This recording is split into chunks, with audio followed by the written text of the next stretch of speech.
Does leadership have a gender?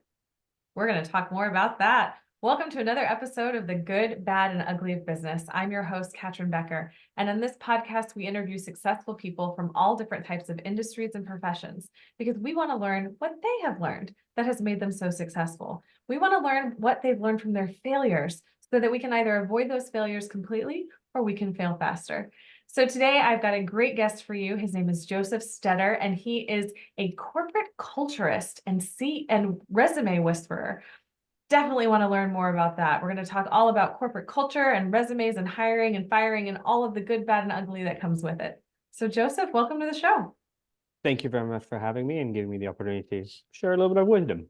Absolutely, because it's taken you a while to figure out what it is that you love to do. You've had a bunch of different careers that led up to this point, which is probably really great for what you do now. Yeah, I kind of started with trying to please my parents and trying to find a good job, but never really enjoyed it. So I switched careers 9 times and I've had over 18 different jobs. And that's kind of given me a very holistic approach to understanding how business in general works. um, because it took me a very long time to understand what I'm passionate about. And my passion is to leave a legacy that I've made an impact for the better in the world of kind of being employed or being an entrepreneur or Mm, yeah. both kind of thing. I love that. Well, and I started this episode about does leadership have a gender? And I definitely want to get into kind of what you've seen, but a lot of the work that you do with the Celebrate group is you're either working with companies on their leadership, on their culture, on how that works together, or you're helping job seekers to be more attractive to employers. Can you go into a little bit more about what it is that you do? And then we'll get into some of the juicy good, bad, and ugly. So in the corporate culture, as a corporate culturist, I serve companies in 5 different ways. So the first is old school headhunting. I don't post on any job boards. I don't post on LinkedIn. I literally go, what do you need? What do you want? Why aren't you finding it right now? Hmm. And then let me go bring them to you from the industry, from your competitors, from wherever. The second part, and one of the reasons that my recruiting stands out, is I offer a full year guarantee on every candidate when the industry standard is 3 months, because I put every candidate through a variety of assessments so that I can measure their leadership style, their communication style, how they make decisions. And so I paint a very complete picture to my clients. And not only do I do that in the recruiting, but I also offer it to clients to better understand their existing staff and where there are strengths and weaknesses that can be mentored, groomed, and supported for kind of progressing the company. And so, in that, this is where a lot of companies preach corporate culture because it's a very big buzzword right now, like well being, but they don't actually practice it. So, I offer either here's kind of the manual I've written, which is 250 pages plus, and you can pick and choose what you want there. But I take it another level to go, let's just say you want to create a paint night as an experience for your employees. Rather than going to the typical franchise where everybody paints the same tree, Hmm. what if I brought internationally renowned artists to your office to do a one of a kind event? So depending on the company budget, I can bring in,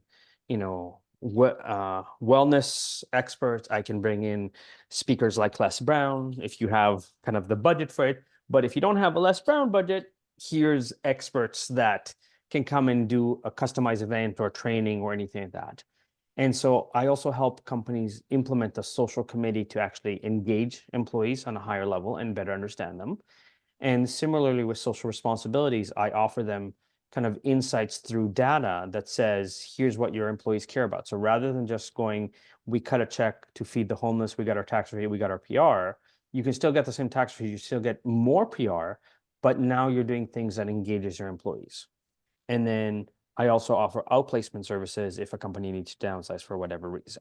So because of all the analysis that I give and all the data, I can actually give real kind of accurate information on if this person is performing really well and you want them to become a leader, here's what's missing, here's what needs to be trained or taught so that when you promote them, they're ready for that promotion. They're ready for that next level.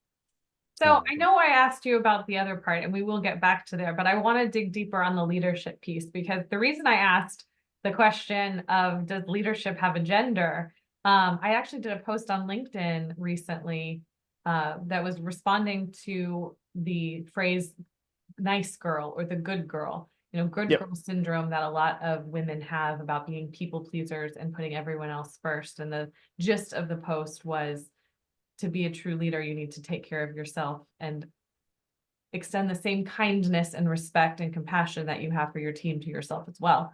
And someone had commented in there about men and women leading differently. And so with your experience with leadership, I just love the timing of this. I'd love to know kind of your thoughts and what you've seen in this area.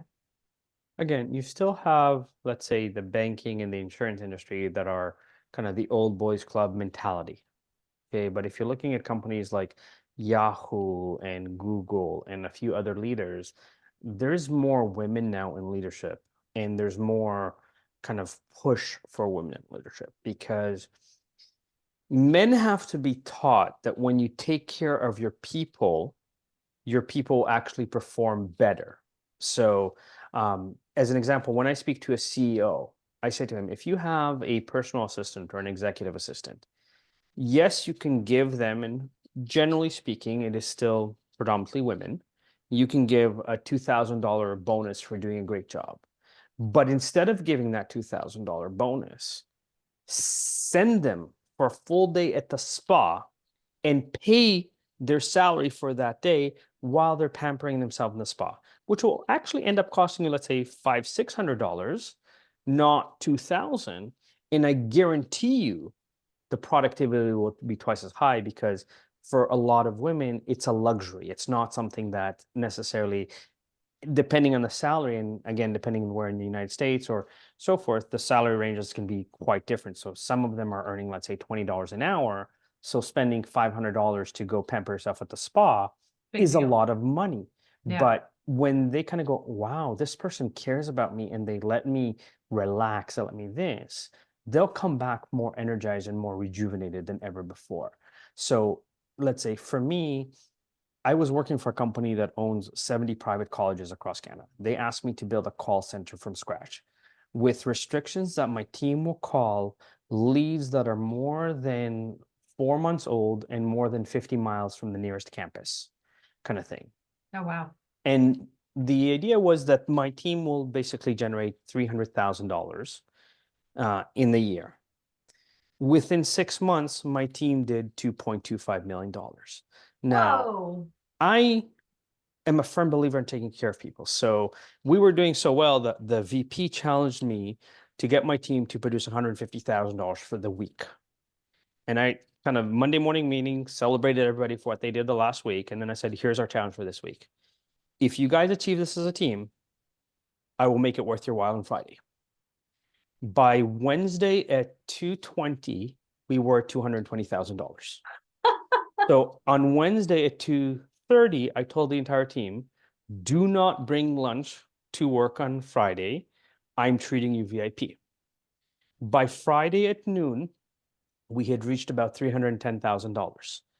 I gave the entire team VIP tickets to the movie theater and a $30 gift certificate to each one to go buy whatever food they want in the theater.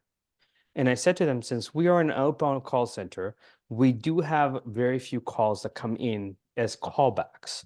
So I will stay back, and whatever calls I answered, I will credit you the sales. So I actually closed 10 deals for my staff while they were enjoying. My VP found out and was like, did you just send your entire team to the movies during work hours? I'm like, yep. He's like, what's wrong with you? And I said to him, you asked for 150,000. We gave you double that, 310,000 to be exact. He's like, yeah, but there's another 5 hours of work. They could have produced more sales. I looked at him and said, if they don't produce more next week, you can go ahead and fire me. When they came in on Monday, they were so excited that they got to see a VIP movie, with the good, comfortable seats, They got the food that they shared. And I was like, if you don't spend it, it's yours. Keep it, do with it, whatever you want, kind of thing. Right. And that they kind of got to relax before the weekend, that the following week we did $430,000. It was Wow. all about understanding when you take care of people, the rest will follow. And this is where I give women credit because they have the innate ability to have the motherly instincts. And so they tend to be more concerned about the well-being of everybody around them, without having to put an effort on it because it comes more natural. Mm. And so that's where I give credit to women leaders because it's not there. And because there's a level of checking in, the decisions are more relevant because it's not, I made the decision, now go do it kind of thing. There's a level of engagement that I would say is a little bit higher. So how did you learn how to do this? Where did that come from you? I've always enjoyed being of service to people. And for example, I'm an avid salsa dancer. And Really? yes, and I used to perform and compete. And I would go to clubs Really? regularly and I would watch a lot of people go, oh, I'm coming here every Saturday. You should hook me up, let me in for free. And I want to watch them and like, okay, yeah. I actually did something else. I went to the security guards. I'm like, do you need a coffee? Let me go buy, especially when it was cold outside. Let me buy you some donuts. Let me buy you some chocolate. And I took 10 minutes to speak to them, never asking for a discount, never asking to be free, but being of service first. Mm. And so when, let's say, there was a birthday party, as soon as they saw me, they're like, how many do you have? And 20 people, here's your passes, go ahead, skip the line. There, because I didn't come every week asking for it. I served first. And, you know, part of switching careers so many times and seeing things on, different industries and different there, I kind of realized that if you take care of the small things, the big things will figure themselves out. Mm. And you can get a lot more productivity because it's about having conversations. It's about paying attention. Cup of coffee costs me, even if it's Starbucks, $5, let's say, $10. But that $10 is producing me $10,000 or $100,000. And so it's like you take care of it. And Well, and even if it never did come back, you probably wouldn't be upset anyway because you were doing it out of the kindness of my heart, but I'm saying that right to be a good like person. my mindset has always been like, I've always been a giver. I've always been there. And yeah, I've had a lot of people and a lot of employers in the past that have taken a lot of advantage of that. Where when I was younger and I was trying to impress, I was like, okay, fine, I'll work the whole weekend overtime and I'll do this. And then, I think where one of the biggest breaking points for me was I was a stock trader in a bank. I used to answer the phone. It's a great or fantastic day at bank name. My name's Joseph. How can I help you? One of my coworkers complained that me saying great or fantastic could be interpreted as the bank is making too much money. Mm. So senior management had 3 2-hour long meetings to discuss whether or not I was allowed to say great and fantastic, and decided it was easier to ban me from saying great or fantastic than to retrain 120 traders on the floor. Now, after this happened, one of the senior VPs came to me and said, Joseph, you're always so positive, you're always so energetic, but morale here is really low. I'd like you to start a social committee to boost morale. I said, okay, great. First thing I'm going to do is I'm going to organize a potluck. And he looked at me and goes, the majority of people here are battlers. They'll probably just give you $5, $10 and say, we'll eat what everybody else is bringing. I said, don't worry, I'll take care of it.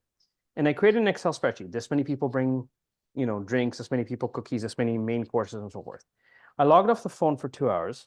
Starting with the executive VPs, I said, I don't care if you make it, your partner makes it, your mom makes it, or you buy it, but you're signing up for something, right? The day of the potluck, I logged off the phone to organize the food so that the meat wasn't beside the chocolate and candy kind of thing. Now, during the quarter, I won or came in the top 3 for 7 out of 10 contests, including answering 155 trading calls in an 8-hour shift, right? The bank refused to give me my bonus because I was logged off the phone for 4 hours to organize the very thing They that the executive VP asked me to. And not only that, but for the next 3 months, everybody talked about, we had the equivalent of like a 25-person boardroom table, two of them full of food. And there was so much variety and so much there that people talked about how great it was to just go grab a cookie and come back to their desk and do the trading calls and so forth. And even though I created events, I really leveled up the energy. There were kind of this leadership was like, if we don't give our employees the bonuses, we get to pocket them. And those are things that where I can say my experience of working with female leaders, they understand, and I'll separate there's a huge separation between leaders and managers. Yes. Because managers are terrified to lose their job, so they don't want you to shine. Leaders want to lose their job, because if I've done such a good job that you get promoted, Catryn, chances are that company is going to promote me even higher. And if they don't, another company will. Right. Kind of That's your cue to leave. I love to say that, you manage things and you lead people. Oh, right. And so there's a level of, lead by example. And so women, because they understand that life happens sometimes, and sometimes people just need a mental break. One of my favorite TV shows is Undercover Boss. At the end of every episode, every executive goes, "Oh my God, I should speak to the people that work here. I might actually get some insights." And my reaction is always like, "Really? You think?" Right? Because it's not just like, yes, it is a profits and losses game in a sense of business, but people need the water cooler conversation. People need to talk about TV and music and their kids because it refreshes their brain. It gives them energy. It gives them a little bit of vitality, right? Yeah, it's other ways to connect. Correct. And so to me, as I started kind of doing this, I kind of went, okay, no one's doing this in business. I did self-development and I was like, okay, why is nobody applying this? Like Tony Robbins, I did the Walk of Fire with Tony Robbins. And I'm like, why is nobody implementing some of these brilliant self-development, self-realization? And what you're seeing is that these old boys club are having heart attacks. They're dying of cancer. So their wellness is, you can have all the money in the world, but if you get cancer, all of that doesn't matter. Like, yes, the money can buy you access to better treatment faster. But if your health goes, everything goes. And so there's a level where, I've been married for 5 years. When I met my wife, she took me with her to get manicures and pedicures. As a guy, like, I don't necessarily care for the pedicures because I keep very short nails, but the pedicures to scrape the old skin, I go just because it feels so good. And as a guy, I was like, there's a stigma like, oh, you're getting manicure, you're so metrosexual. No, I'm taking care of my body. I'm rejuvenating and refreshing it. And so all of a sudden it's like, this is a whole new world that, we don't talk about, but women, I love my wife and I don't like, she's like, okay, I'm going for a mani pedi. I'm like, go do your hair, do your take care whatever, of the things. go take care of whatever makes you feel good, because at the end of the day, if you're happier, the family's happier, everybody's is happy. So, Well, I've got a question because I know that when we were talking earlier, how you really helped certain people get great raises and really get the value of what they're worth. I'm curious. I mean, we've been talking about the gender pay inequality for years. Are you seeing improvements in that, or is there still resistance to have that sort of pay equality? So here's what I'm going to say to you. I think it's not necessarily a gender issue as much as it's a here's the results I produce issue. Because typically speaking, most job applicants talk about what they know and what they've experienced. So I'm going to use two examples for you. So if let's say you're applying to be a receptionist somewhere and you come in and say, I know how to answer the phone. I hope a potential employer looks at you in shock and goes, Really? A receptionist that knows how to answer the phone. We did not know that because unless you live in a cave, an igloo, or practice the faith of Mennonites that doesn't believe in technology at all, my 4-year-old daughter can press the green button and go, hello, right? And this is what we do. Now, if you have experience and you say, in my last job, I answered 60 calls a day with 12 different lines, I can measure 60 calls a day with 12 different lines. I cannot measure, I know how to answer the phone. Now, if I use an example from my career, I can say to you, I'm an excellent salesperson. I know how to do B2B, B2C, account management, relationship building, lead generation. I've done retail, door-to-door sales, car sales, private education, recruiting. All those words are very important for the algorithms of Indeed and LinkedIn because those are technical words associated with sales. But I haven't actually given you proof that I know how to sell. Now, if I say to you, I work for a private college that before I came in generated $530,000 in sales for the year. In 1 month, I generated $860,000 in sales for them. Which one would convince you that I know how to sell? Right. All of the words or the examples? Part of the problem is because most women are more nurturers or more empath, they don't quantify the level of value that they bring. They don't quantify enough, and men too, but there's a bigger gap in the women because they go, yes, I have this experience, I have this designation. Don't care. I care how good you are. Can you make me money? Can you save me money? Or can you increase my efficiency? When women demonstrate that confidence, the pay gap lessens because you're now speaking to an executive, let's say, in numbers that executives understand. Because if I'm going to pay you a salary of $150,000, my expectation is that you're going to produce $1.5 million. Grant Cardone talks about the 10x factor, for example. Men or women, it doesn't matter. In fact, there's, again, some industries like banking and insurance, still the old boys club, but there is STEM programs now that the main focus is to get more women into the field. There is, women in science, that there are such programs from high school all the way through college and universities that are focused on women to come into the industry, to kind of start changing the industry. So yes, you still will get the, okay, well, you're a woman and you're this and that.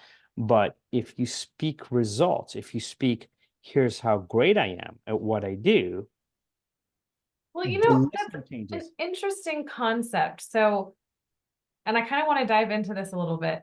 Please. For what I'm hearing is how women position themselves isn't always received by men. Correct. But so women have to adjust how we're doing it. Should it also be that men are adjusting to be able to ask further questions to get to that level of Okay, detail? so let me throw this at you. Okay. If we were both single and I approach it like this, hi, hi, hi, can I get your number? What are my chances? Very low. Very low. You might be physically attracted to me, so you'll give me a little bit of a chance. But most psychological study on women show that the two things that they look for in a man are confidence and sense of humor, for example. Now, if you go to a job and go, please, please, please give me a job, I'm really hardworking, one of two things will happen. They'll either hire you and pay you nothing because they know you're desperate, or they won't hire you because you don't have confidence in yourself. So it's not about women changing who they are, right? It's about presenting information that matters to the listener, whether it's a female or male executive. I'm hiring you not because I have an empty chair here. I'm hiring you because I need you to produce certain results. How you choose? Did you Go happen ahead. to watch the Barbie movie over Yes, the I did. summer? And Uh, the monologue that Gloria's character does towards the end about how difficult it is to be a woman and balance all of these things. Look, sorry, this might not be a very popular opinion, but I watched that movie with my wife, and we both looked and went, "What is this? What is all this hype about?" Like, don't get me wrong, I'm fully supportive and I surround myself with great women. I have female mentors in my life and so forth. But a lot of people are choosing to go, here's the path of least resistance. Like when they're searching for a job, they're only using Indeed, which is one of the worst places to look for a job because one job posting gets between 350 and 5,000 applicants. Most companies look at the first 100. And if you don't know the tricks, you're not noticed. But there's also, and again, I've surrounded myself with some amazing women, and I'm constantly learning because they think differently. And I absorb everything that, how they process certain information and why. And here's how you need to be aware of conversations because they're more in tune, much better at it. Right. But similar to the example I gave you about asking you out, if I were, it is safe. And again, I'm not a pickup artist, never was. But if a woman is in a bar or club, she can tell the energy of the guys whether they have confidence or not. And so as the guy's potentially approaching, there's already a sense of energy happening on kind of how the conversation will flow. Right. So understand that, yes, there's still a lot of, oh, well, you're going to be off on maternity leave and you have this. And it's kind of what will happen to your department, what will happen to the business if you're gone because motherly instincts kick in. I'm not dismissing that, but we also live in a changing world where we've become completely dependent on technology and we've forgotten the human factor, right? I've yet to meet anybody that got hired because they wrote a great resume, never got interviewed, never talked to anybody in the company. I've never met anybody that swiped right on a dating profile, extended a couple chat and said, let's get married, like text chats and said, let's get married, right? Because you might be able to text well, you might be able to have a great phone conversation, but the energy face to face is very different. So there's a level where, yes, there's a lot of changes happening with women empowerment. And we're also taking it to the level where I support anybody being whoever they want to be. But we're also getting to the extreme that it's getting ridiculous. Like you have people that are perfectly healthy that identify as trans disabled or whatever the term for it. And so they purposely harm themselves so that they can be disabled. You know, if you look at what's happened in sport with Caitlin, I forget her last name, that, you know, as a transgender man that now identifies as a woman, you know, from a perspective of biology, there are certain things that, like, for example, women's center of gravity is their hips, men's center of gravity is their shoulder. So, you know, if you do a challenge where you're on your knees and you try to reach forward and touch your nose with forward and come back, women can do it without touching their hands to the ground. Men, most of the time, will fall because their center of gravity is their shoulder. They're built differently. There's different strengths. So if you have all of a sudden a man that goes, I can't make it as a man, as a professional athlete, let me grow my hair out or wear a wig, put on some makeup and say, I'm a woman and let me win every medal that exists in there. And I think it was Senator Ted Cruz that I was watching one of his thing and he asked somebody, you know, what is the women's world record for 100 meters? The woman didn't know, and he told her, and he goes, do you know how many times that was beaten by a man this year alone? And she was like, no. And he goes, 2,500 times. Right. So if now men kind of want the glory, want this, and can go, okay, again, if you're trans, more power to you, be who you are. I support you, I respect you, I believe in you. But there should be some, you might be able to compete in this sport because it's kind of neutral, it's a team sport, it's this, versus the individual where physiologically, biologically, there are significant difference. In the corporate world, there is more of an understanding that women can give you more creative ideas because women don't necessarily, like, yes, they have logic, but because they know how to use their left side of the brain, the creative side, they're more attentive to feedback and insight. There's a recognition that sometimes that leads to better decisions. Sometimes that leads to a better culture and environment as a whole, right? So I think it depends on the industry and it depends on the type of role, right? But at the end of the day, I've had the honor and the pleasure of now helping 12,000 professionals land their dream job in as little as 2 days That's as an a resume. incredible number. Thank you. And so here's the thing. Like my wife is an example. She worked as a behavior therapist for a private center working with autistic kids that were nonverbal. They scheduled her from 9 to 6, and the owner was female. And if one of the child wasn't available, let's say from 12 to 4, not only was she not paid for those 4 hours, but she wasn't even allowed to leave and, let's say, get some stuff done because her client was there. She needed 97% under her evaluation. She got 96, and she'd been working there for 3 years. And the owner looked at her and said, "I'm firing you." Hmm. Right? And then she cried for a couple days because it was like, and I'm like, reminder, you're dating one of the top career coaches in North America. I didn't do a very good job of marketing myself, but I've helped a lot of people, kind of thing. And she was like, okay, we wrote her resume. Sunday, she sent out 7 resumes. Monday, 3 companies called her and set up 3 interviews for her on Tuesday. Tuesday, she had 3 job offers, all for more money, closer to home with better conditions than what she had for the past 3 years. And the fear of that change, says it all right there, doesn't it? right, but the fear of change is what held her back. And most people get complacent in, I know the routine here. I know the people here. And even in dating, the devil you know is better than the devil you don't. Right. Right. Yeah. So I mean, it so much comes back to mindset. And I love what you were saying about just being authentic to who we are. And there's so much fear that who we are isn't good enough. right. And this is where if you asked me 10 years ago, is there a massive discrepancy? I would tell you 100%. There's a massive discrepancy between men and women. But women that can own, this is how good I am at what I do. Here's why, let's say, my ideas are not your typical cookie cutter ideas. Here's my process for it. Here's the results that I produced. There's a different listening. Hmm. Right? So, for example, when I teach job seekers, I teach them also what questions to ask at the end of the interview.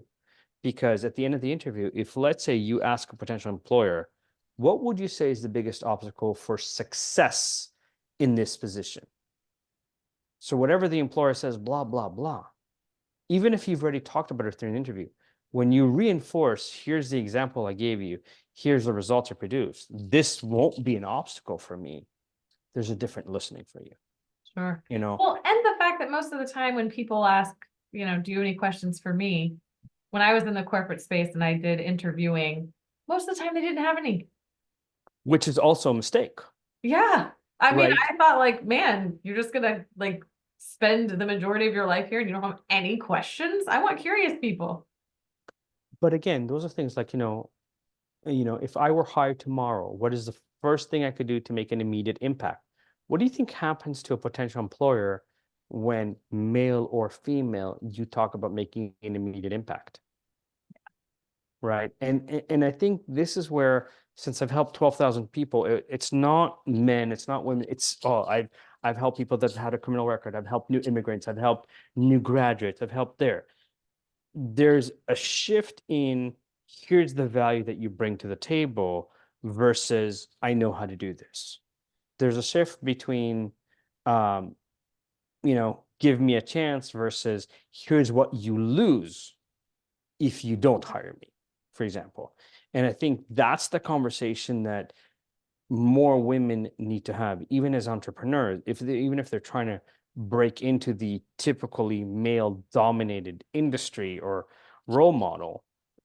You'll see that it's that, okay, if you're speaking to me in numbers and I'm a C-level executive, I will respond to numbers.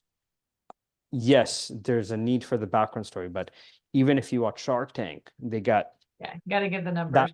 they got a minute or two to kind of go, here's my little story, condensed, and then here's proof of concept. If you don't know the numbers, doesn't matter what your story is.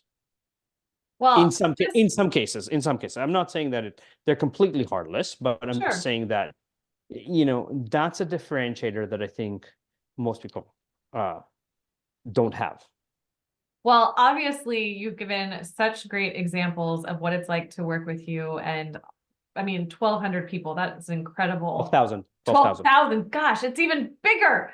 Man, 12,000 just seems way too much for that to be possible. So thank you for that correction, 12,000. So obviously people are going to want to reach out and work with you. So please let the people know how they can do that.